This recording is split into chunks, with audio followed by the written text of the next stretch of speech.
আমি হ্যারি কেইনের গোলটার কথা চিন্তা করতে গিয়ে আমার যখন আমি হ্যারি কেইনের সেকেন্ড গোলটা দেখেছি তখন মডার্ন ক্রিকেট এখন একটা শট খেলে অনেকেই নো লুক শট।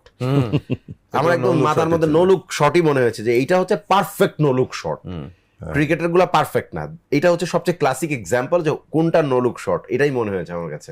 হ্যাঁ মানে তার মাসেল মেমোরিতে বেঁধে গেছে আসলে, তিনি এই পজিশনে থাকলে শটটা কোথায় মারবেন, কিভাবে মারবেন, কোথায় চলবে, কোথায় যাবে, পিন পয়েন্ট, সব পিন পয়েন্ট। এবং হ্যারি কেইন তিনি বোধহয় 72টা গোল দিয়ে ফেলেছেন এই বছরে যদি চিন্তা করি। পেলেকে ছাড়িয়ে ওয়ার্ল্ড কাপে তার 13 নাম্বার গোল হয়ে গেছে।